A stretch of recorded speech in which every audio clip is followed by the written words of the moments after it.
Hi. Hi. Thank you for coming. Thank you for having me. You're welcome. So we were talking earlier before that I started following you on Instagram recently. Okay. And I want to join your family. I want to be part of the family. It is the kids, the husband, the apartment. I would actually welcome you. Okay, well, I'll You come have over. like a very welcoming energy. Thank you. That I got over the phone, but in person it's even more. Great. Like I'm going to hold you to that. Okay. And I'm going to show up at your apartment. That's not weird. No. Okay. So specifically, sometimes when we're looking on Instagram, we see people like that and we're like, oh, they must have had a charmed life forever. Mm. And they just kind of were born with the light. And I know that's not true. No. And tell us more about how you kind of got to the place you are, because you make it look easy, but it's not. Well, it's definitely not. And it's been quite an evolution. And I think really just going through it and understanding why I felt the way that I felt and I was doing the harmful things to myself that I was doing. You know, I grew up in Syracuse. I have 5 siblings, 4 sisters and a brother. My mom, my dad had the 5 girls. My dad remarried and had my brother. So a really big family and quite a broken home. I really stepped in at a young age, almost like a mini mom to, help where my mom wasn't around. She worked 3 jobs. My dad didn't live with me since the age of 8. And I think I really carried a weight of being, the person to like run the home, because I was always trying to help my mom. She was always stressed out and trying to make ends meet. And I literally did anything to just make her feel better and maybe, take off some of the stress from the day. And it wasn't until there were a lot of things that happened when I was young that I knew weren't right. Right. I think back to my childhood and it's so important for me to say, my parents did the best that they could and I love them and I forgive them and I don't hold any of this against anything. We actually have the most beautiful relationship now in my life. Fantastic. They did the best they could with what they had. With what they had and what they grew up with. And, when I hear the stories of my mom's childhood, it's shattering. So I think when I moved to New York at the young age of 22 is when I finally, it's like I closed the door and it just hit me. Like everything hit me. And I was like, just internalizing my feelings for so many years and pushing them away because I was a survivor. I was in survival mode. I didn't have time to, take that step back and really recognize the impact of what my childhood, like how it made me feel. Survival mode can't last forever. No, it definitely can't. It will come up whether you want it to or not. Oh, yeah. And I did not want it to. I was like, came from a family where we pushed things way down. And, I've seen it come out in my mother and my father. And it definitely happened when I moved here by myself. And what did it do to your health, pushing it down like that? I had severe anxiety and I had no idea that I had it. Like I said, I think just internalizing and holding that all in, it comes out in different ways for everyone. Some people gain weight. I had horrible cystic acne. And it was funny because I would see every doctor and I was like, I have to get to the bottom of this. But I knew I was creating this within my body, which sounds kind of crazy, but I knew it. And it really got to the point where I would do anything not to feel the heaviness that was coming up and just like the loneliness. And I think, moving to New York, not knowing anyone, driving a U-Haul here with a girl that I knew, as an acquaintance, right. And then just throwing yourself up against the wall in a rat-infested apartment with a mattress on the floor, that will really bring you to your knees. Yeah, especially when you're denying the suffering that you had as a child and the burden that you had as the caregiver when you weren't supposed to be. Yeah. So I found my coping mechanisms, and they were not healthy tools, but it made me feel good in the moment. You know, it was like that thing that with the buildup, it was like I would literally stuff myself with anything that gave me that high and for the time being. And it was like a series of a lot of foods that I would have never eaten because I was starting that cycle of really being interested in being a model. I was always told as a young girl, like, you should model, you should model. So that was embedded in my brain that, like, that's my dream. Like, I want to be a model and be recognized as this beautiful woman.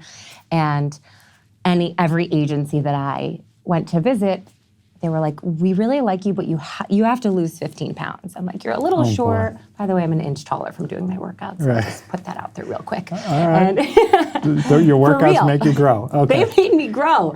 Okay. And I also think I stand taller, but it makes a difference. And being told I'm not good enough and already feeling not good enough, I would just binge. I would go on these crazy binges and just... And then you shame yourself, probably. Oh, yeah. You're a terrible person if you do that. Oh, it was bad. Yeah. It was such a vicious cycle that I was in complete and utter denial of, like, completely in denial of the fact that this was an issue.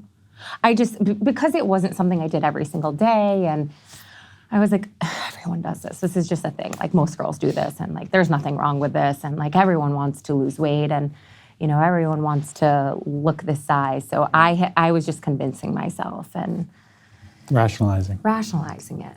But something must be different because you overcame the fear of moving to New York, living in poverty, figuring out what's happening with your body and your eating and your anxiety. So how did you overcome that fear and to get onto the right track? Through facing it. Through really coming face to face with the reality of every single thing that was going on in my life and everything that was coming up to get me to that place. And it was truly a morning of waking up on my knees like, I can't live my life like this. I hated myself. I hated the way I looked. I hated the person I was showing up as. And I knew it was either I was going to go even harder in that direction and just spiral, or I had to make a choice in that moment. And asking for help and getting help was the only way I could get out of my own way. Because I couldn't get myself there. And you know, I took care of everything. I was like, you were the caregiver. I helped my sisters. I still have to, like, break myself of this, that I'm not their parent. They're my sisters, you know, and it's definitely a cycle that still comes up, but I have healthy tools now. Awesome. So you broke the denial. You kind of had radical acceptance that says, there's something that needs to be done here. I need help. I broke out of the denial. And then what was the climb up? What was the road up? So seeing a therapist and then really understanding my trauma and where it was surfacing and showing its face in my life. And that was very helpful. And then I started working with a health coach, actually, before I even knew what IIN was. I worked with a health coach. She's amazing. And she really helped me understand that this had nothing to do with the food. Right. I didn't have an issue with food. Yeah. You know, I had severe anxiety. I had some trauma, and these were the things that I latched onto. And you know, because when I went to see her, I was like, what should I eat?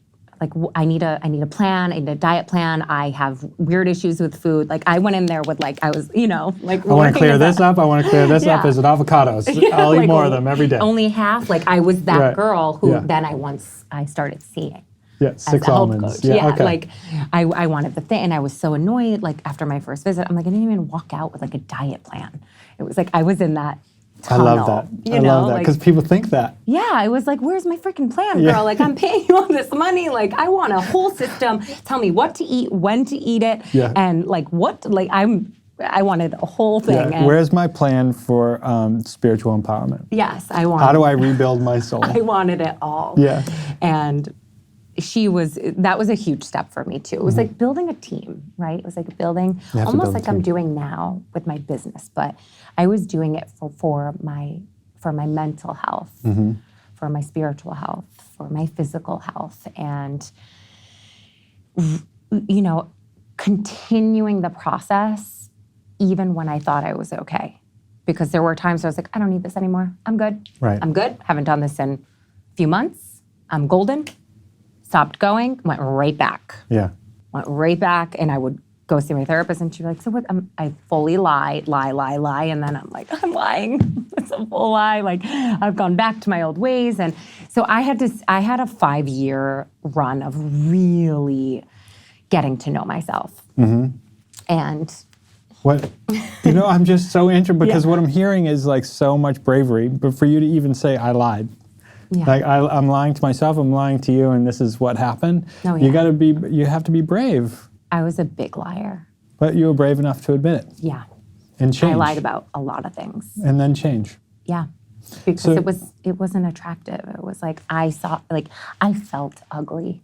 Right. Inside. Like I didn't love who I was being, but I portrayed this perfection on the exterior, but I was like literally crumbling on the interior, but I could never show that, and I think that's really what has me here with you today is I started to peel the layers and I started to really share that.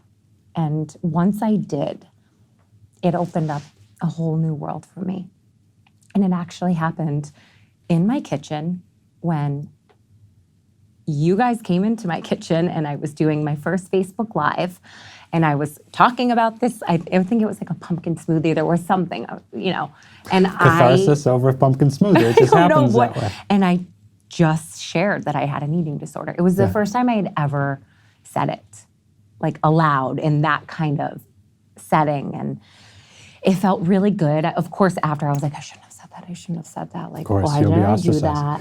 That's gonna really people are not gonna look at me the same. It was quite the opposite. Yeah, I can relate to that because accepting something and then releasing it, even publicly, like you knew that was gonna be seen, is almost as though you become okay with it and you release it. And the shame dissipates and you become lighter. And I had tumors on my spine, I walk with a limp. And I would, people would ask me what happened, and I'd say I got in a motorcycle accident. I didn't ever want to tell anybody that I had been ill. Yeah. So the first time that I got up on stage and spoke about that at like a large crowd, it changed my life. It's accepted it and then shared it without shame. Yes. It's huge. And one thing that you were talking about is it's not about the food. I mean, health coaching and getting a health coach is about what we call the primary foods, right? You learned about that. It's a connection to a higher power, spirituality. It's finding a job purpose that you love. It's unpeeling those relationships that may have hurt you in the past or finding new relationships like the coaching circle that you found or the people around you. And then it's the food. Right. It's so true. It really is. And my journey as working as a health coach, when I was working as one, it was always interesting because I attracted that girl who came in and was like, okay, what's my plan? Right. Like half an avocado or the whole thing? It's okay if I eat the whole, I was like, brought them all in. Yeah. And it's true. It's like, it's actually, there's a few more steps we need to, get to the bottom of before we even talk about food. And how did IN affect your life? Oh my God. It honestly was the biggest turning point for me. It was I was now holding myself accountable for the thing that I wanted for myself, right? Wellness, to feel good, to be well, and then to share that. And I share the story because it's so important. I was on this beautiful trip in Saint-Tropez with amazing people, and I felt so empty. It was like, here I had all this stuff, what the hell is going on with me? Why am I not so happy right now? And I had gotten an email from my acting teacher and about, class was starting back up with our scene partners, and I was like, why am I doing this? Why am I continuing this cycle of what I think I should be doing? Why am I doing this? And I was unhappy, you know, working as a model at this point. And I went home and what I did, it's like I interviewed myself. I like spent a weekend and like really got clear with what makes me happy. Like the littlest things. I didn't hang out with anyone that weekend. I didn't watch TV. I just did things that made me feel good. And then I wrote them down at the end of the night. And I literally took like Friday to Sunday night. And it was as simple as like, I went rollerblading for an hour. I had chopped after. And then I went for a walk. And then I woke up and I did yoga the next day. And I'm like, I am so attracted to just being my best and just feeling my absolute best. That's what makes me so happy. It was like the littlest things. And I was so much happier doing that than like being on this, you know, this visual of what looks like the perfect life. Right. And I enrolled to IIM the next morning. Really? Monday morning.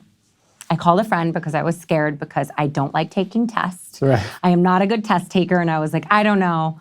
I'm not good at tests. I cheated on everything in high school. Sorry, it's true. I'm very smart, but I didn't need to apply myself. So why would I? Right. And she was like, I'm telling you right now, do it.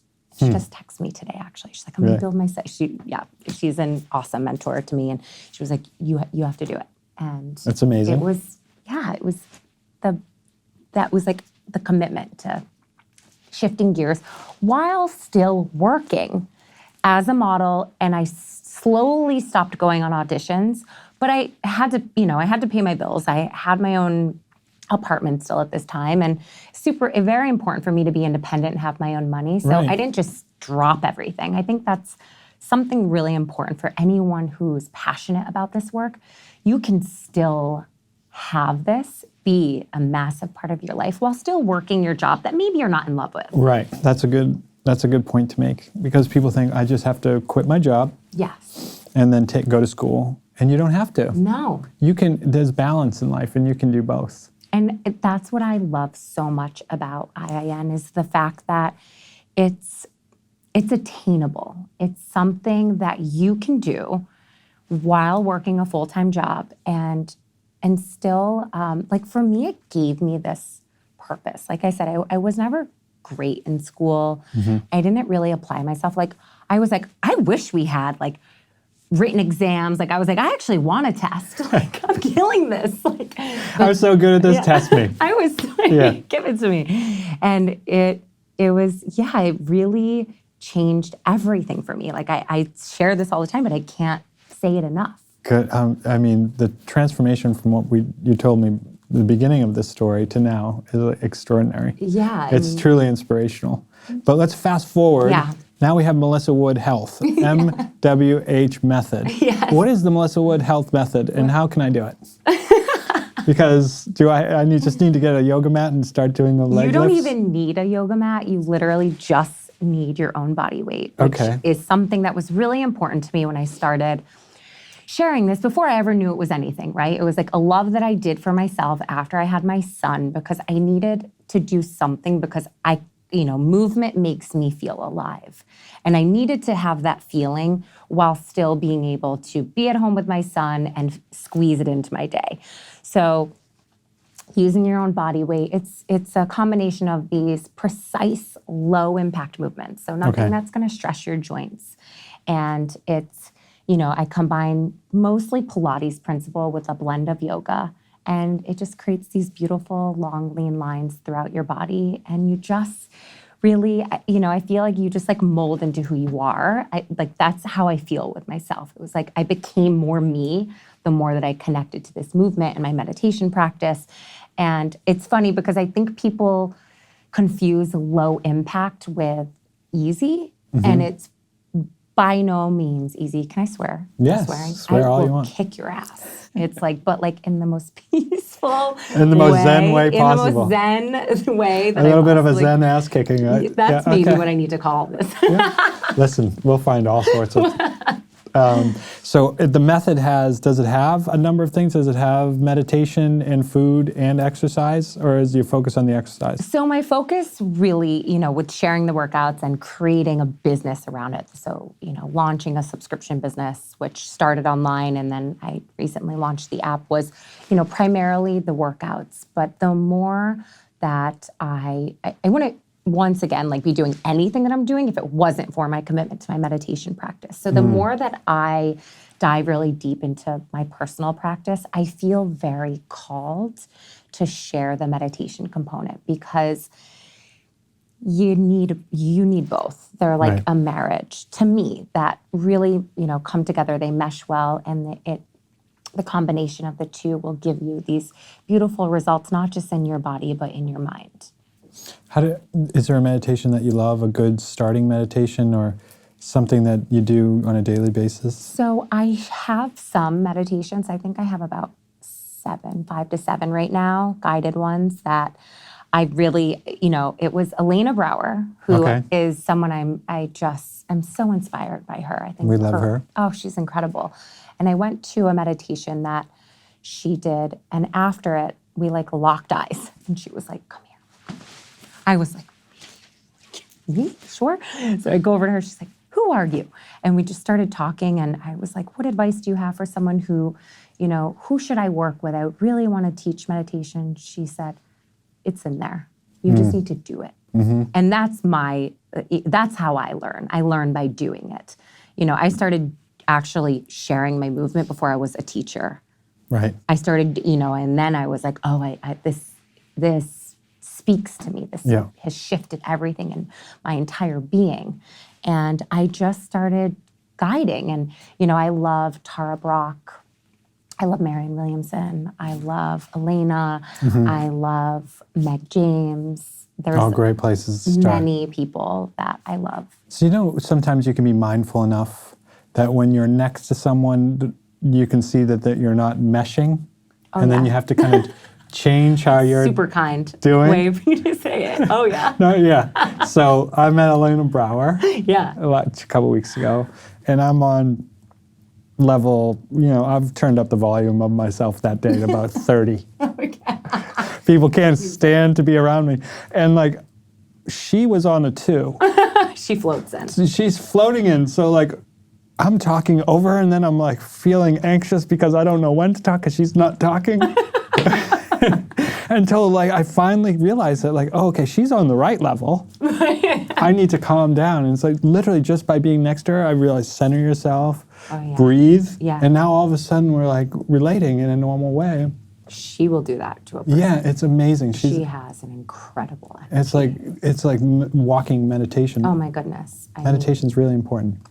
It's really important. And I know there are a lot of opinions around it, and by no means am I saying it's my way or no. You have to find what works for you. And that's why I share, I share mine. I do other people's. I just did a meditation before I came here while I was doing my makeup. I think there are ways, I'm not going to say I think, I know there are ways to implement this practice into your life every day, whether it's even just 2 minutes, a micro breathing meditation does wonders. If I'm feeling anxious and I just go into breathe in, hold it for 3 seconds, exhale, let it go for 3 seconds, and just do that a few rounds, I feel different. Is that called box breathing? When you breathe in for 3 seconds, hold for 3 seconds, release. I don't know. Is that what it's called? Yes. People. By the way, that's what that's called. Okay, cool. So box breathing, you guys, let's just take that from the top. Okay, cool. Yeah. Why don't you recommend people box breathing? People are always people are like, "What style of meditation do you teach?" I'm like, the kind that makes me feel good. Yeah. No, I think that's a real thing. It's intuitive. TM, Vedic. I don't know. It's my own little version here. It works. Maybe there's a name for it one day. Yeah.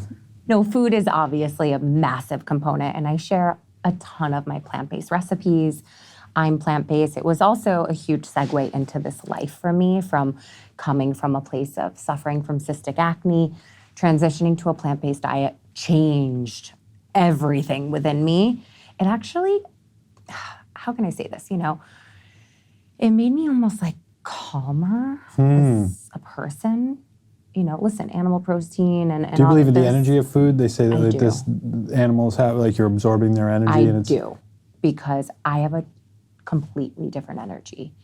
And I mean, when I say I am a completely different version of myself. I'm the woman I always wanted to be now. And then through shifting my perception, I know anything is possible. And just like, I used to say, but like, you have to be a certain size and be a certain height to be a model, but you don't anymore. And it's so beautiful. And I think in the work that I teach, it's here to teach anyone who's watching that when you see something and you embody it and you really believe it, that you can become it. And I mean, I am fully living proof of that. And it feels really good. So what are some things, what if we were to say, hey, start with these 5 things to get to be the person that you really want to be, to start loving yourself now, what would be some of your top 5? I would have to say the first thing is to get honest with yourself, to get really raw and real and honest with yourself at, who are you showing up as? Like, what are your tools? I think a lot of people think things aren't a problem when they are. And it's like getting really, really clear with that, and then creating a practice that works for you. So for me, it's a meditation practice in the morning, if you can. Some days it doesn't happen, but I'll get it in somewhere. So creating the space for that, because there is space, I promise. I have 2 kids and a business, and I create the space. So even if it's a 10-minute meditation practice, and then I would say the third step is find movement you love. Find a teacher, connect to someone who just lifts you up, makes you want to roll out your mat, and to commit to it. It's the repetition of the commitment that will give you these long-lasting results. Not these results that like are here 1 minute and then they diminish because you're not keeping them up. So that was be honest with yourself, meditate, move, eat food that really fills you up and like fulfills you. Like when you eat it, love it, enjoy it, don't feel bad about it, but also getting clear with what food serves you. For me, it was like when I was having dairy and animal protein, I never felt my best. And the more that I was in tune with that through experimenting, I slowly started eliminating things, and which is truly what led me to eating a plant-based diet. And I would say the 5th thing is have some freaking fun. Like, have fun. Yeah. I think that's one thing. I'm a very focused person. I'm the most focused I've ever been. I wasn't always this way. I have learned to focus my energy on things that I want to bring in. But I just I want to have fun. I want to say yes to opportunities. Flying to LA on a whim with my husband this weekend, something I would have been like, no, I can't do that. It's 2 nights. I'm going. Yeah. It's going to be so fun. Right. Without the kids, please do it. That's great. Yeah. Okay, so those were be honest with yourself. Be honest with yourself. Meditate. Move. Eat. Mindful eating. Mindful eating. And have fun. Yes, have fun, play, get in touch with. Do things that spark joy for you. Yes, that make you feel alive. Yeah. And I think that that's a life worth living. You'll really feel such an impactful shift. That's amazing. Well, thank you for coming here today. Thank you so much for having me. That was so much fun. Thank you. Yeah.